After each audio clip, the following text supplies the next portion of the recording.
Hi guys, I'm Shelby, and today I'm going to be reading Those Shoes, written by Maribeth Boelts and Noah Z. Jones. I have dreams about those shoes, black high tops, 2 white stripes.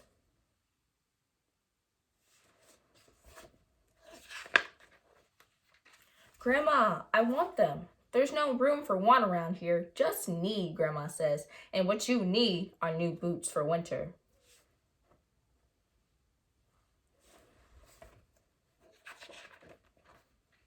Brandon T comes to school in those shoes. He says he's the fastest runner now, not me. I was always the fastest before those shoes came along.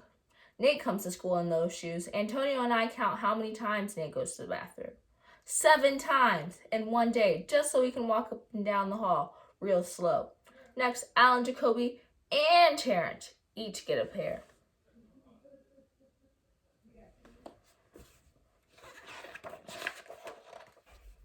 Then one day in the middle of kickball, one of my shoes comes apart.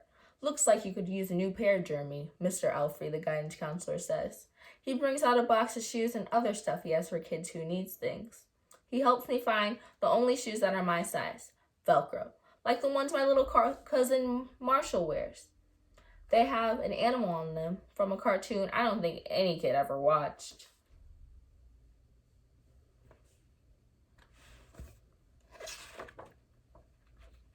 When I come back to the classroom, Alan Jacoby takes one look at my Mr. Alfrey shoes and laughs. And so do Terrence, Brandon T, and everyone else. The only kid not laughing is Antonio Parker. At home, Grandma says, "How kind of Mr. Alfrey."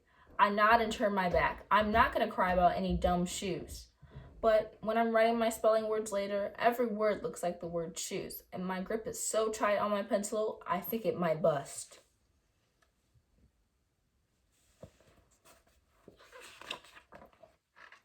On Saturday, Grandma says, "Let's go check out those shoes you've been wanting so much. I got a little bit of money set aside. Might be enough. You never know." At the shoe store, Grandma turns over those shoes so she can check the price. When she sees it, she says it sounds heavy. "Maybe they wrote it down wrong," I say. Grandma shakes her head.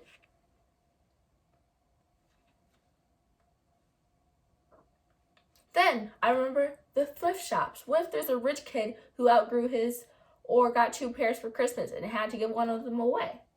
We ride the bus to the first thrift shop. Black cowboy boots, pink slippers, sandals, high heels, every kind of shoes except the ones I want.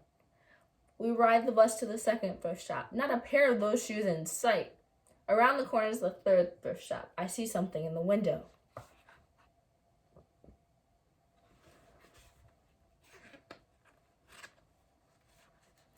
Black shoes with those 2 white stripes, high tops, perfect shape. $2.50. Those shoes.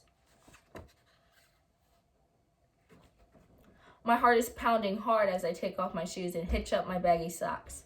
"How exciting," Grandma says. "What size are they?" I shove my foot into the first shoe, curling my toes just to slide my heel in.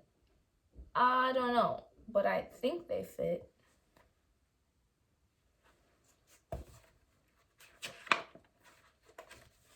Grandma kneels on the floor and feels for my toes at the end of the shoe.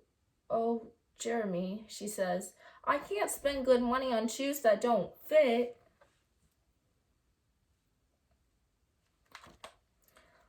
I put on the other shoe and try to walk around.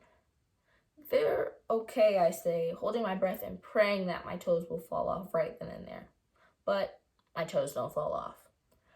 I buy them anyway with my own money, and I squeeze them on and limp to the bus stop.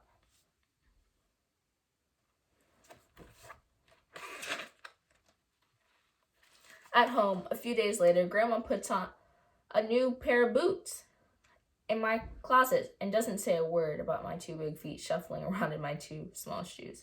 "Sometimes shoes stretch," I say, and Grandma gives me a big hug.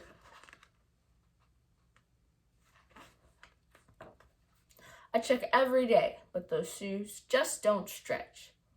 I have to wear my Mr. Alfrey's to school instead. One day during math, I glance at Antonio's shoes. One of them is taped up, and his feet look smaller than mine.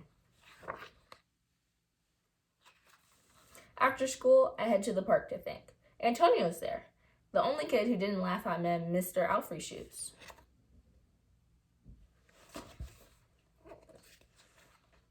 We shoot baskets. A loose piece of tape on Antonio's shoe smacks the concrete every time he jumps. I think, I'm not going to do it. We leap off the swings. I think, I'm not going to do it. We race from one end of the playground to the other. I'm not going to do it, I say. Do what? Antonio says, breathing hard.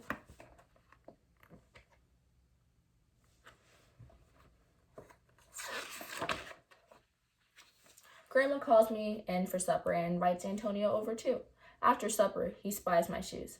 How come you don't wear them? Antonio asks. I shrug. My hands are sweaty. I can feel him wishing those shoes were his. That night, I'm awake for a long time thinking about Antonio. When morning comes, I try on my shoes one last time.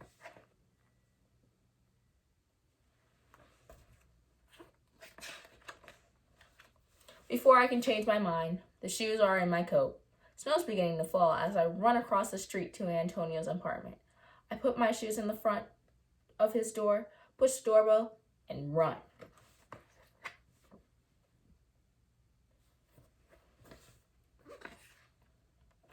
At school, Antonio is smiling big in his brand new shoes. I feel happy when I look at his face and mad when I look at my Mr. Alfrey shoes.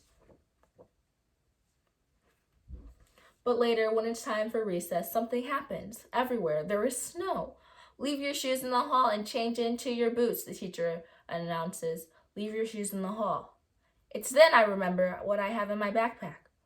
New boots. New black boots that no kid has ever worn before. Standing in line to go to recess, Antonio leans forward and says, thanks.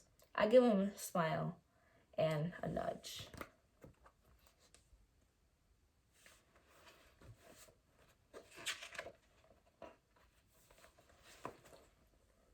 Let's race.